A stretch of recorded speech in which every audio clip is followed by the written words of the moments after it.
कि पहली बात तो यह है कि मैं एक नतीजे पे पहुंचा हूं कि पाकिस्तान में आइन की कुछ दफात जो है उनको नाले में फेंक देना चाहिए। इसलिए कि जो भी कोई ग्रोह है वो अपने हिसाब से अपना फैसला चाहता है। पाकिस्तान में एक सुप्रीम जुडिशियल काउंसिल है जो जजों के एहतसाब के लिए बनाई गई है, वो आइन की दफा के तहत मौजूद है, वही काम करती है। अब ये उनकी मिसेज जो है जैसे फायदा ईसा की, ये वहां भी जा सकती थी और ऐसे ही एविडेंस पेश कर सकती थी, 13 महीने पहले पेश कर देती, उसके बाद वही फैसले होते। वहां किसी फरिश्ते ने आना था, ना वहां किसी इबलीस ने आना था, यही जजेस से जो वहां जाके बैठ जाने थे। लेकिन पूरी कौम को एक हिजान में मुब्तला किया गया, पूरा 1 साल तक लड़ाई होती रही, एस्टेब्लिशमेंट है, ये फलाना है, ये है, वो है। उसके बावजूद भी मसला सारा जो है का मामला इस बात पे फंस गया, जिसपे अभी मैं समझता हूँ ये एक आगाज हुआ है कि जो उनकी मिसेस का जो केस आया सामने, उसके तहत वो सुप्रीम कोर्ट जो है उनका वो एविडेंस उस तरह रिकॉर्ड नहीं कर सकी, ना कर सकती थी, जिसको अब एविडेंस एक्ट के तहत कहते हैं कि उसमें जिरा हो, कागजात देखे जाए, पड़ताल हो, सारा कुछ वो उन्होंने FBI को भेज दिया। अब यहां तो वो कह सकती थी कि 10 साल पहले रिकॉर्ड नहीं मौजूद था, वहां उनको साबित करना पड़ेगा। और अगर उनकी बीवी का ताल्लुक जो है जज के साथ ना होता तो किसी तौर पर यह ना कहा जाता कि FBI अपनी रिपोर्ट जो है सुप्रीम जुडिशियल काउंसिल को भेजे।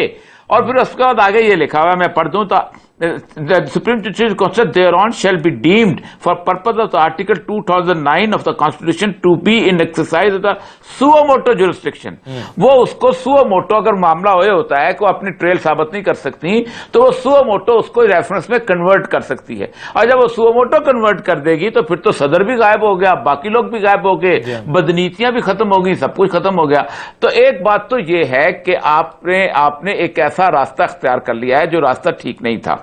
और दूसरी बात, आपको एक और बात बताऊं, पाकिस्तान में मैं 2 जजेस की मिसाल आपको देता हूं जिनको इस बुनियाद पर सुप्रीम जुडिशियल काउंसिल ने बुलाया गया था और उन्होंने इस्तीफा दे दिया था। एक सारी साहब थे वहां पर कराची के, उनके मिसेस ने कराची में हॉस्पिटल में जाके कहा था कि तुमने पता नहीं, तुमने मुझे प्रोटोकॉल नहीं दिया, मैं जज की बीवी हूं। तो उनको कहा गया था आप आ जाओ वरना आपको और दूसरा उनको यह कहा गया, एक और थे जिन्होंने अपना गन इंग्लैंड से लेके आए थे और उन्होंने बेच दी थी बगैर इत्तला दिए हुए। जज जो है ना उसकी एक एक चीज उसको आप एक्सक्लूड नहीं कर सकते। देखो ना, असल मसला यह है कि कल को यही प्ली लेके सुप्रीम कोर्ट के चीफ जस्टिस कायदी फायद ईसा के पास लोगों ने पेश होना है। और अगर वो ये प्ली दे दें कि मुझे तो जनाब एक फुल बेंच तश्कील दिया जाए, आप कौन होते हैं सुनने वाले, तो फिर आप क्या करेंगे? जज का मामला पाकिस्तान में हर दूसरे से मुख्तलिफ है। जज को बालातर होना चाहिए इन सारी चीजों से। जज के दामन पे एक छोटा सा दाग भी बर्दाश्त नहीं हो सकता। लेकिन हुआ क्या कि आपने जज को इस पूरे प्रोसेस में कंट्रोवर्शियल कर दिया। सुप्रीम जुडिशियल काउंसिल की सबसे अहम बात यह है कि उसकी कॉन्फिडेंशियल उन्होंने प्रोसीडिंग रखी हुई है और उसका असल मसला यह है, इसलिए रखी गई है कि जज मुतनाजा ना बने। आपने जज को 11 महीने मुतनाजा बनाया और फिर उसके बाद नतीजा क्या निकला कि उन्होंने उसका क्वैश कर दिया और एक नया रेफरेंस शुरू हो गया। तो आप कह रहे हैं कि बुनियादी तौर पर ये काजी फायद ईसा साहब को वहीं पर सुप्रीम जुडिशियल काउंसिल में ही इसका दिफा करना चाहिए था। इशाद साहब, आपकी